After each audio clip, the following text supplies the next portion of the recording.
जय श्री कृष्णा, राधे राधे। दोस्तों, आज मैं आप सभी भक्तों को लड्डू गोपाल की दिल को झकझोर देने वाली बिल्कुल सत्य घटना सुनाऊंगी, जिसे सुनकर आप आश्चर्य रह जाएंगे। दोस्तों, इस घटना को सुनने के बाद आप अपनी आंखों के आंसू रोक नहीं पाएंगे। जहां हम सब लड्डू गोपाल से इतना प्रेम करते हैं, उनका एक बच्चे की तरह ध्यान रखते हैं, अपनी जान से ज़्यादा अपने लल्ला का ध्यान रखते हैं, वहीं कुछ लोग आज भी, कुछ नास्तिक ऐसे हैं जो लड्डू गोपाल को सिर्फ एक पीतल की मूर्ति समझते हैं। खुद तो लड्डू गोपाल की सेवा पूजा करते नहीं हैं, और जो भक्त लड्डू गोपाल की सेवा करते हैं उन्हें ढोंग मात्र समझते हैं। दोस्तों, एक बात हमेशा ध्यान रखिए कि अच्छे लोगों के साथ साथ गंदे लोग और नास्तिक लोग भी रहते हैं, और ऐसे लोग सामने वाले को नीचा दिखाने के लिए इतनी गंदी हरकत कर सकते हैं, इतने नीचे गिर सकते हैं, ये आप कभी सोच भी नहीं सकते। ऐसे लोग सामने वाले को नीचा दिखाने के लिए भगवान तक को नहीं छोड़ते। दोस्तों, आज की लीला कथा हमारे साथ शेयर की है उत्तर प्रदेश में रहने वाली दिव्या गुप्ता जी ने। दिव्या जी बताती हैं कि मैंने बचपन से ही पूजा पाठ का माहौल देखा है। मेरे मायके में मेरे मम्मी पापा, दादी बाबा सब लोग ठाकुर जी की सेवा पूजा करते थे। दिव्या जी बताती हैं कि मेरे मायके में 2 लड्डू गोपाल जी थे, जिनकी सेवा हम सभी मिलकर करते थे। हम लड्डू गोपाल से बड़ा प्रेम करते थे। मेरे छोटे वाले लड्डू गोपाल लगभग 3 नंबर के थे और बड़े वाले लड्डू गोपाल 6 नंबर के थे। बताती हैं दिव्या कि मेरी दादी ने मेरे छोटे वाले लड्डू गोपाल का नाम कन्हैया और बड़े वाले लड्डू गोपाल का नाम केशव रखा था। दिव्या जी बताती हैं कि सुबह उठकर मेरे पापा ही लड्डू गोपाल को स्नान कराते, उनका श्रृंगार करते, उन्हें वस्त्र पहनाते, और जब तक इनके पापा लड्डू गोपाल का स्नान श्रृंगार करते तब तक इनकी मम्मा पूजा की सारी तैयारी कर देती, भोग की भी तैयारी कर देती थी। इसके बाद हम सभी साथ मिलकर ठाकुर जी की आरती करते, और दोपहर में जो भी भोजन बनता उसका सबसे पहले मम्मा ठाकुर जी को भोग लगाती, और लड्डू गोपाल की शाम की सेवा मैं करती थी। शाम को उनको भोग लगाती, सभी लोग मिलकर आरती करते, उनको दूध का भोग लगाती, उनके चरण दबाती, उसके बाद अपने लड्डू गोपाल को शयन में खुद ही कराती थी। दोस्तों, बताती हैं दिव्या जी कि हमारे घर पे ऐसा बिल्कुल भी नहीं था कि मतलब एक जन ही लड्डू गोपाल की सेवा करेगा। हम सभी मिलकर अपने लाला, अपने ठाकुर जी की सेवा किया करते थे। धीरे धीरे ऐसे ही लड्डू गोपाल की सेवा में समय बीत रहा था।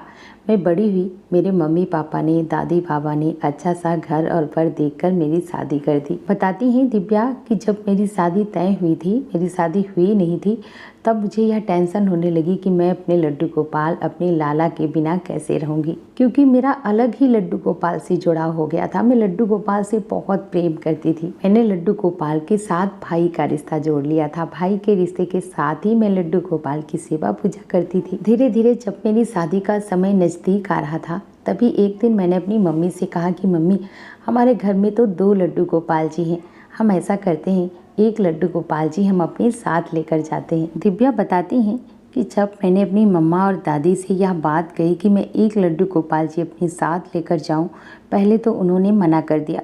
फिर उन्होंने कहा कि चलो ठीक है, एक लड्डू गोपाल जी हमारे पास रहेंगे और एक लड्डू गोपाल की सेवा पूजा तुम कर लेना। मम्मी की यह बात सुनकर मैं बहुत ज़्यादा खुश हुई। जब मेरी शादी हुई, शादी के बाद जब मैं ससुराल गई, तब मैं अपने साथ अपने लड्डू गोपाल जी, जो छोटे वाले लड्डू गोपाल जी थे, उनको मैं अपने साथ लेकर गई, और उन लड्डू गोपाल की सेवा हमारे घर में, हमारे मायके में बरसों से होती आ रही थी। वो सेवित लड्डू गोपाल जी थे। जब मैं लड्डू गोपाल के साथ अपनी ससुराल पहुंची तो मेहमान बहुत ज़्यादा थे, बहुत ज़्यादा भीड़ थी, शादी का घर था, और उस वक्त मेरी सासू माँ ने मेहमानों की वजह से मुझसे कुछ भी नहीं कहा।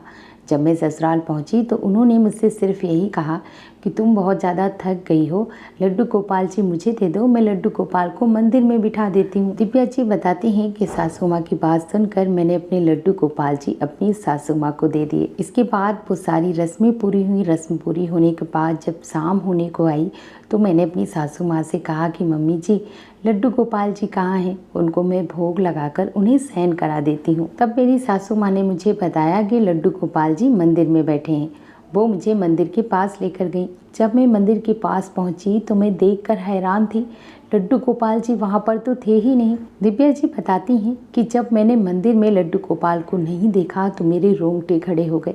मेरी नई नई शादी हुई थी, पहला दिन था, मैं किसी से कुछ कह भी नहीं सकती थी। तो मैंने सिर्फ अपनी सासू माँ से यही कहा कि मम्मी जी, लड्डू गोपाल जी तो मैंने आपको ही दिए थे, लड्डू गोपाल जी कहाँ हैं? मेरी बात सुनकर मेरी सासू माँ कहने लगी कि मैंने तो लड्डू गोपाल जी को यही मंदिर में बिठा दिया था, पता नहीं कहाँ गए। भीड़ भाड़ इतनी ज़्यादा है, बच्चे इतने ज़्यादा हैं, ऐसा तो नहीं है कि बच्चों ने लड्डू गोपाल को खिलौना समझकर इधर उधर फेंक दिया हो। दिव्या जी बताती हैं कि जैसे ही मैंने सासू माँ की यह बात सुनी कि बच्चों ने खिलौना समझकर लड्डू गोपाल को इधर उधर फेंक तो नहीं दिया, मेरे रोंगटे खड़े हो गए, मेरी आंखों में अश्रु आ गए। तभी मैंने अपनी सासू माँ से कहा कि मम्मी जी आप इधर उधर देख लीजिए, हो सकता है किसी ने लड्डू गोपाल को कहीं और बिठा दिया हो। इसके बाद दिव्या जी बताती हैं कि मैंने अलमारी हर जगह, मतलब मंदिर, टेबल, हर जगह लड्डू गोपाल को ढूंढा, पर लड्डू गोपाल जी कहीं नहीं मिले। बताती हैं दिव्या जी कि उस दिन मैं बहुत रोई थी कि मैं तो अपने साथ अपने लड्डू गोपाल, अपने लाला को लेकर आई थी,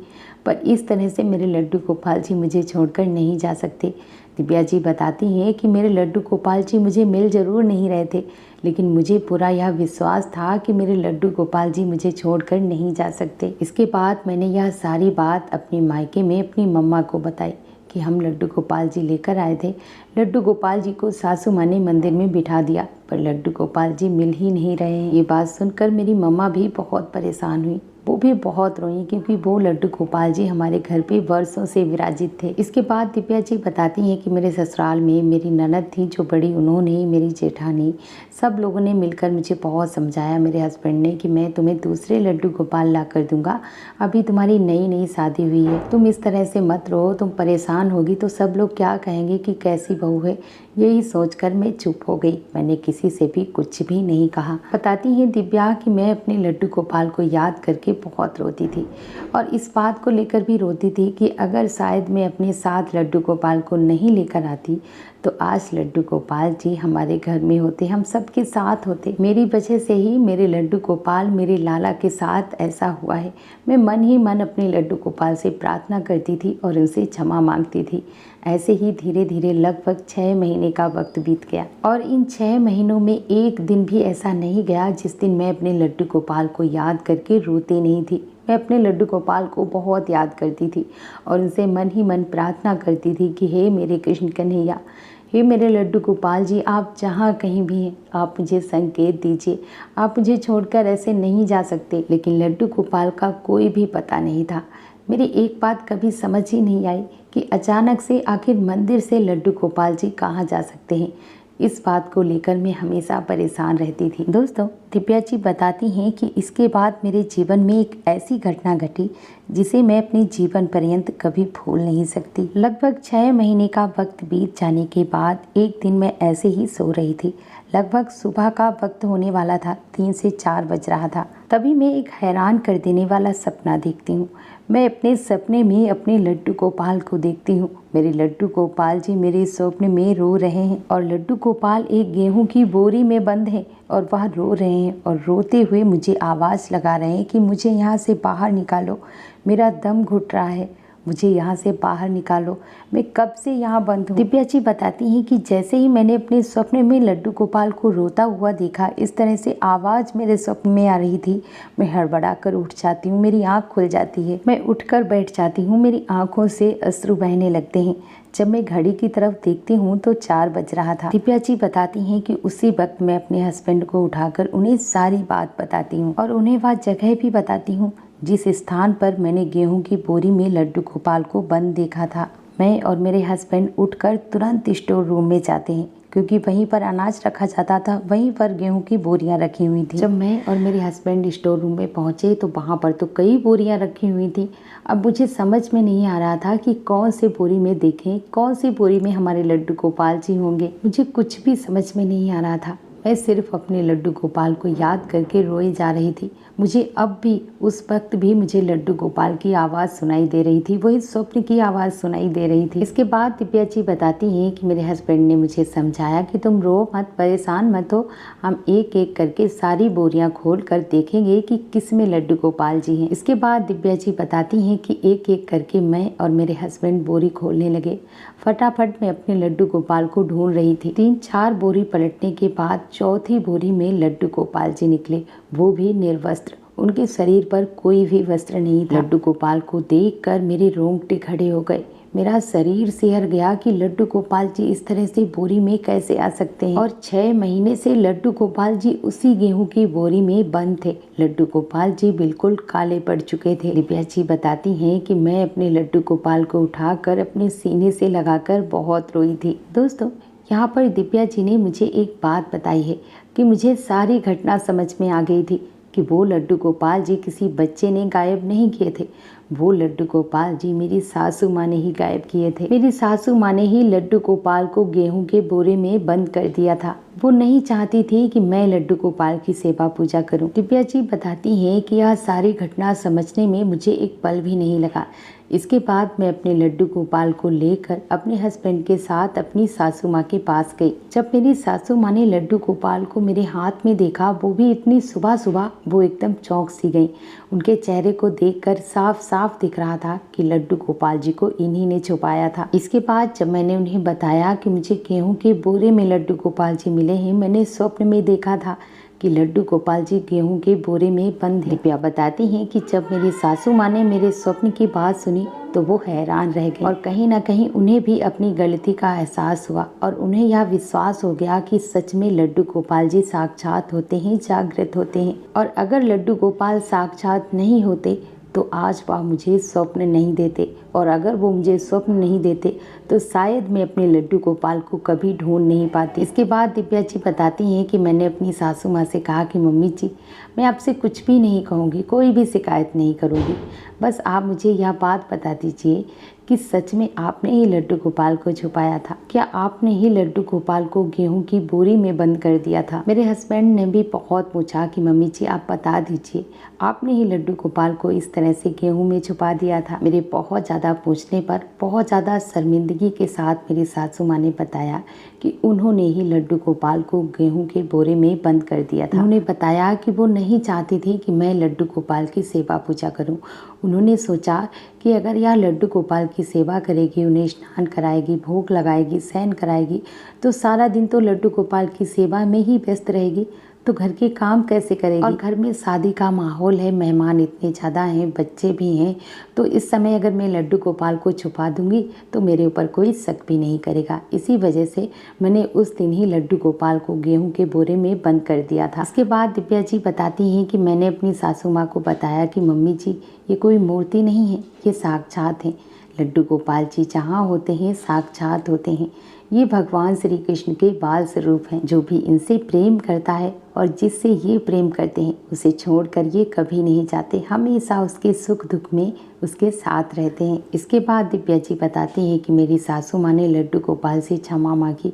वो भी लड्डू गोपाल के चरणों में गिरकर बहुत रोई कि लड्डू गोपाल जी मुझे माफ़ कर दो, मैं इतनी बड़ी गलती कैसे कर सकती हूँ, और जो भी गलती मुझसे हुई है इसके लिए मुझे ठाकुर जी क्षमा कर दें। दिव्या जी बताती हैं इसके बाद जब सुबह हुई तो मैंने अपने लड्डू गोपाल को पंचामृत से स्नान करवाया, और जब मैं अपने लड्डू गोपाल को अपनी ससुराल लेकर आई थी ना, तो उनके बहुत सारे वस्त्र लेकर आई थी। उनके वस्त्र आज भी मेरे पास रखे थे।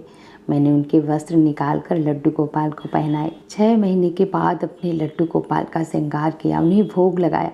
6 महीने तक मेरे लड्डू गोपाल जी ऐसे ही गेहूं के बोरे में बंद रहे। दोस्तों, दिव्या जी बताती हैं कि आज भी जब मैं इस घटना को याद करती हूँ तो मेरी आंखों में आंसू आ जाते हैं कि कैसे मेरे लड्डू गोपाल जी इतने दिनों तक गेहूं के बोरे में बंद रहे। लेकिन दोस्तों, जो भी होता है अच्छे के लिए होता है।